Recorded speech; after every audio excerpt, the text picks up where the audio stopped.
Why do most people stay broke forever? Listen carefully, because what I'm about to tell you will sound harsh, brutal, even. But it is the truth that most people will never dare say out loud. Most people stay broke forever because they worship comfort more than they respect growth. They are loyal to excuses, loyal to distractions, loyal to the convenient lie that says someday I'll change when they know in their hearts that someday never comes. They wake up every day on a battlefield they refuse to see, a battlefield of the mind, a war for their future being lost, one compromise at a time. You want to know why you don't have what you want? Because you negotiate with your fears instead of fighting them. Because you let doubt sit at your table and call itself a friend. Because you have spent years building the perfect prison for your potential, and you decorated it to look like safety. Most people never escape poverty of the mind. It's not the lack of money that keeps them broke, it's the lack of vision, of discipline, of unrelenting, savage belief in what is possible. They stay broke because they refuse to pay the price success demands: sacrifice. You cannot have freedom without paying its price.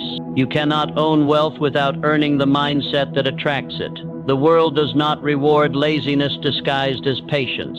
It rewards the ones who take personal responsibility so seriously. They refuse to blame anyone, not their parents, not the economy, not the government, not their bad luck. The broke mindset says this is just how it is. I can't do anything about it. The wealth mindset says this is how it is now, and I will bend it to my will. That's the difference. Most people can't even hold that idea in their minds without flinching. They are too busy justifying why they're stuck to imagine breaking free. But let's be clear, money is not just currency. It's a mirror. It reflects your thinking, your choices, your habits, your risk tolerance, your self-image. Your bank account is the sum of every decision you've made about your worth, your work, your time, your fears. It's not a moral judgment. It's not about good or bad. It's cause and effect. And most people are too busy numbing themselves to see that. They don't read. They don't plan. They don't train their minds. They don't study people who've done what they want. They don't think about what they think about. They just react. They drift. And drift is the silent killer of dreams. When you drift, you give away the steering wheel of your life. When you drift, you say to the world, "Do with me what you will. I'm too tired to resist." And the world obliges. It will give you exactly what you settled for, nothing more. That's why most people stay broke forever, because they never declare war on drift. They never burn the ships of their excuses. They keep an open door back to mediocrity, in case their dreams get too heavy to carry. You think Carnegie didn't have fear? You think Edison didn't fail? You think Lincoln didn't feel the crushing weight of doubt and loss? They just refused to bow to it.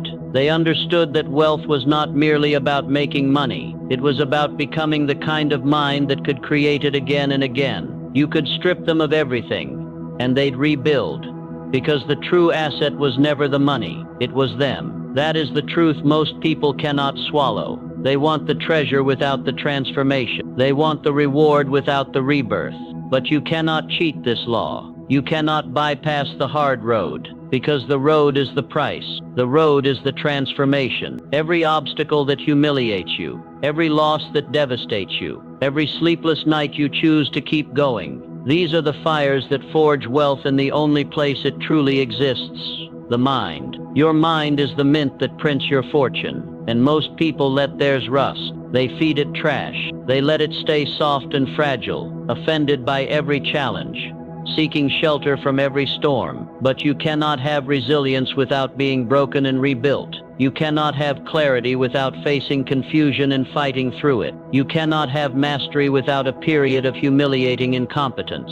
Most people are too proud to be bad at something long enough to become great. That is why they stay broke forever, because they worship their image more than their potential. They want to look successful instead of becoming it. They spend on things that prove nothing but their insecurity. They want approval more than they want results. Listen to me. This world will not hand you success because you want it. It will test you for it. It will demand proof of your seriousness. It will ask you if you're willing to trade your comfort for your calling. It will see if you can hold the vision when nothing in your reality supports it yet. Most people fail this test. They want evidence before belief. But that is not how this works. Belief is the evidence. You will never see it in your hands until you first hold it in your mind. That is the eternal law of creation. Everything begins in thought. Everything is born in imagination. Ford saw his car before the world did. Disney walked through his kingdom when it was only dirt and swamps in his mind. Edison heard the music of light before the world even believed such a thing was possible. They all understood. The world outside is a projection of the world within. You are not broke because you lack money. You are broke because you lack the mental architecture to attract, create, and sustain it. And that architecture must be designed deliberately, brick by brick, habit by habit, choice by choice. It does not appear by wishing. It is built by working, by the daily disciplines no one applauds, by the sacrifices no one sees, by the failures that feel so personal. They bring you to your knees. This is the way, and most people refuse it. So they stay broke forever, because the price is too high for them, not in money, but in self. You must be willing to kill who you were to become who you must be, and most cannot do it. They do not want to suffer ego death. They want to be right more than they want to be rich. They want to stay the same and have everything change around them. It doesn't work that way. You have to change first. You have to become. You have to break yourself open. Split wide the shell of your limitations and let the uncomfortable truth pour in. You are the problem. You are the solution. No one is coming to save you. No one is obligated to help you. No one owes you the life you want. And the day you swallow that fully is the day you are finally free. Because that's the day you stop waiting. You stop blaming. You stop explaining to small minds why you want more. You just get to work. Most people never even start the real work. They talk, they plan, they imagine, but they do not act. Because action is dangerous. Action means you might fail. And most people fear failure more than poverty, more than mediocrity, more than the slow death of wasted potential. So they do nothing, or they do just enough to say they tried. They dabble, they dip their toes in the water. They want to hedge their bets, keep their pride intact if it doesn't work. But wealth does not reward half-hearted attempts. It demands obsession. It demands unreasonable levels of commitment. It demands you bet on yourself when no one else will. And most people aren't willing. They want guarantees. They want someone to tell them it's safe. They want someone else to go first. They wait for permission that will never come. Listen. If you want to know why most people stay broke forever, it is this. They have no personal standard. None. They will do just enough. They will quit when it's hard. They will justify subpar work. They will lie to themselves about why they didn't give everything. And then they will wonder why life gives them so little. You get paid in direct proportion to the problems you solve and the value you bring. Most people don't want that responsibility. They want to get paid for showing up, for existing, for time, not results. That's why they stay broke forever, because they never evolve beyond the employee mindset that trades hours for dollars instead of outcomes for fortunes. They refuse to develop rare skills. They refuse to specialize. They refuse to become irreplaceable. They're too distracted, too addicted to entertainment, too quick to seek the dopamine hit of likes, views, validation from people who don't matter. Meanwhile, the few who choose to focus, to master something, to endure the boredom of deep work, they eat. They eat because they sacrificed what the many would not, and the world pays them for it. You think this is unfair? Good. Stay broke, because fairness has nothing to do with it. The world is not fair. It is responsive. It gives you what you have the leverage to demand. Leverage comes from competence, from credibility, from networks, from proof of work. Most people want leverage without doing the work. They want to be taken seriously, while they take nothing seriously. They want people to invest in them, while they invest in nothing but their vices. They want opportunities without preparation, wealth without wisdom, power without responsibility. And that is why they stay broke forever. They can't hold the weight of their own ambition. They fold, they flinch, they flee because the price feels too high. But let me tell you something. The real cost is staying the same. The real cost is regret. The real cost is looking in the mirror years from now and seeing a stranger who never lived, only existed. That's the tragedy. Most people will never even know who they could have become. They'll never see their own greatness because they traded it away for cheap comfort. They settled for the default. They outsourced their thinking. They consumed more than they created. They numbed themselves to the pain of unfulfilled potential instead of using it as fuel. But you don't have to. You can choose the harder road. You can choose to face the truth.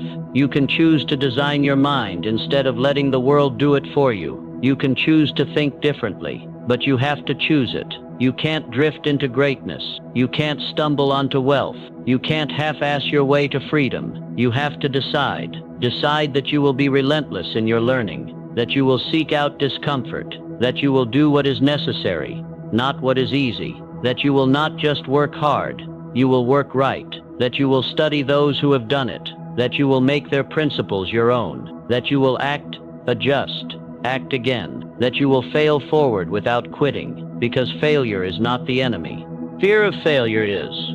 Failure is information. Failure is feedback. Failure is tuition. Most people never pay that tuition, so they stay broke in mind and money, because they can't stand to look stupid. They want to win at games they refuse to play. They want to be envied for things they don't earn. They want wealth to magically appear while they stay the same. But life doesn't work that way. You want to change your life? Change yourself.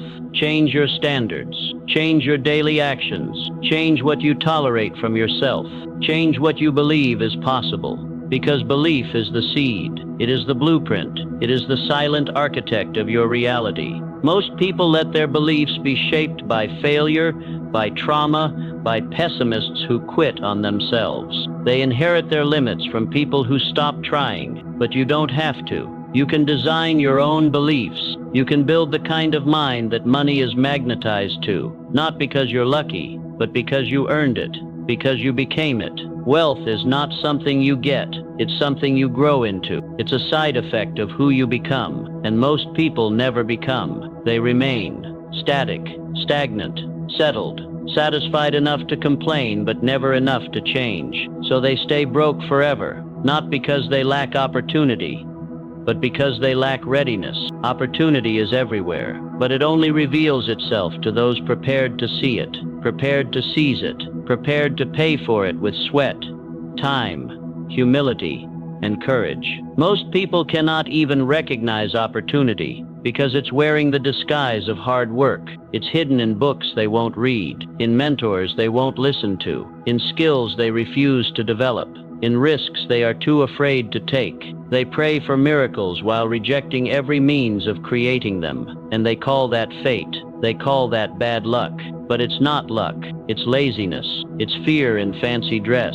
It's the consequence of never truly deciding to own your life, because ownership is terrifying. It means if you fail, it's on you. If you stay broke, it's on you. No one else to blame. No excuses left. That's too much truth for most to carry. So they offload it. They blame the system. They blame their parents.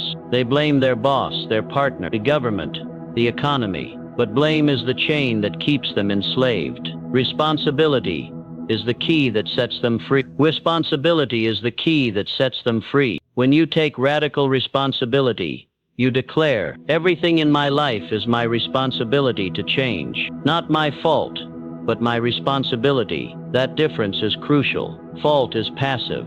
Responsibility is power. Responsibility is ownership of your mind, your choices, your reactions, your trajectory, and that is the rarest thing in the world. That is why wealth is rare, because responsibility is rare. Most people want wealth to come with no responsibility, but money is responsibility. Wealth is amplified responsibility. It means you must steward resources well, make hard decisions, lead, solve problems no one else can, carry weight no one else will. Most people don't want that. They want freedom from responsibility, not freedom through responsibility. So they stay broke forever, because wealth will not trust itself to unprepared hands. You think it's an accident that so many who win the lottery go broke again. Because they did not become the kind of person who could hold that wealth. They did not expand their mindset. They did not cultivate the habits, the discipline, the knowledge, the network. They inherited the money without inheriting the mindset. And so they lost it, because the mind will always sabotage what it does not believe it deserves. You want to be wealthy? You must expand what you believe you deserve. You must reprogram the limits you inherited. You must surround yourself with people who stretch you, challenge you, call you out, not yes men, not enablers of your mediocrity, people who will not let you lie to yourself, who will not let you make excuses, who will hold the mirror up when you're blind to your own self-sabotage. That is uncomfortable. That is painful. That is why most people avoid it. They choose easy company over honest company. They choose friends who co-sign their failures instead of partners who demand their greatness. They want to be liked more than they want to be free. But listen, your environment shapes you whether you admit it or not. Your circle will pull you up or drag you down. Your conversations are either fertilizer for your goals or poison for your dreams. You must choose deliberately. Most people don't. They stay in dead relationships. They stay in dead-end jobs. They stay in circles that talk about people instead of ideas. They stay where they're safe instead of where they're challenged, because challenge is uncomfortable. But you know what else is uncomfortable? Being broke forever, being trapped in a life you hate, watching the clock crawl at a job you despise, worrying about bills, rent, groceries, seeing your potential wither and die unused. That is its own hell. So choose your discomfort. Choose the pain that leads somewhere. Choose the struggle that yields fruit. Choose the difficulty that forges you into someone capable of building wealth, not just wishing for it, because you will suffer either way. You will suffer the pain of discipline or the pain of regret. But only one of those leads to freedom. The pain of discipline is temporary. It is the fire that tempers you, sharpens you, purifies you. The pain of regret is permanent. It haunts, it corrodes. It is the voice that whispers at 3 a.m. You could have been more. You knew better. You chose comfort over calling. That voice doesn't shut up. It doesn't go away. It grows louder with time. Most people drown it out with distractions, with substances, with busyness, with anything that keeps them from hearing the truth of their own wasted potential. But you don't have to. You can face it now. You can use it. You can let it break you open, so you can rebuild on purpose. This is the real work. This is the internal labor most people avoid. They want tactics before transformation, strategies before self-awareness, hacks before healing. But there are no hacks for this. You cannot bypass the confrontation with yourself. You cannot shortcut the destruction of your old self to make way for the new. You want to know why most people stay broke forever? Because they refuse to die to who they are, so they can be reborn as who they need to be. They fear the funeral of their limitations. They grieve the loss of their excuses. They mourn the death of the familiar prison they called home. But that death is required. You cannot carry the old you into the new life. You cannot plant seeds in soil poisoned by cynicism, fear, and laziness. You must burn the field and start again. Scorch it clean with truth. Truth about your weaknesses. Truth about your procrastination. Truth about your patterns. Truth about your comfort zones. Most people can't handle that level of honesty. They don't want to see themselves clearly. They'd rather be lied to. By friends. By social media. By advertisers selling them the fantasy of success without sacrifice. So they stay broke forever, because they are allergic to accountability. Listen, accountability is the scaffold you build your success on. It's the mirror that doesn't flatter. It's the weight you learn to carry so you can carry more. Most people drop it. They think it's too heavy. So they walk around blaming the world for the smallness they chose. They think they're victims of circumstance, not volunteers of complacency. But let me tell you something brutal and liberating. You volunteered for this life. You chose it. Maybe not consciously at first, but every time you avoided the hard work, every time you ignored the truth, every time you traded growth for comfort, you chose it. And that is good news, because if you chose it, you can choose differently. But only if you stop lying. Stop lying about why you're broke. Stop lying about why you're stuck. Stop lying about how hard you're working. Stop lying about your commitment. Stop lying to protect your ego, because ego is the enemy of evolution. Ego will let you starve before it lets you admit you need to change. It will let you rot in mediocrity before it lets you look foolish trying something new. You have to kill it. You have to bury your pride in the dirt and let humility grow in its place. Humility to say, I don't know. I need help. I need to change. I need to learn. Most people never do. So they stay broke forever. Because money is a teacher. It rewards the humble. It flees the arrogant. It flows to those willing to be students of life, to study markets, psychology, sales, systems, people themselves. Most people don't want to study. They want to be entertained. They want dopamine, not data. They want applause for the illusion of effort, instead of the quiet satisfaction of mastery. But mastery is boring. It is repetition. It is failure. It is the relentless pursuit of better. It is thousands of hours no one sees. Most people don't want that life. They want to binge watch someone else living their dreams instead. So they stay broke forever, because they invest in distraction instead of discipline, in consumption instead of creation, in temporary pleasure instead of permanent progress. Look around you. Look at the world. How many people do you know who have the discipline to say no? No to debt. No to bad habits. No to cheap entertainment. No to unhealthy relationships. No to the easy way out. Rare, isn't it? That is why wealth is rare. Because discipline is rare. Because vision is rare. Because the willingness to pay today for a better tomorrow is rare. Most people want their reward now. They are addicts of immediacy, and the market punishes them for it. It drains them with interest. It seduces them with shiny things they can't afford.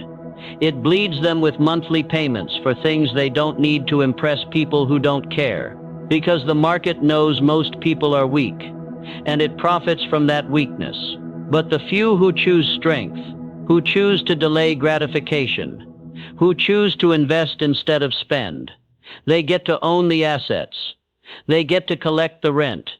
They get to lend to the borrowers. They get to set the prices in a world full of buyers with no leverage. Because they did what most would not. They chose pain now for freedom later. They chose the grind now for the ease later. They chose study now for mastery later. They chose humility now for power later. This is the secret. There is no secret. It is written in every success story.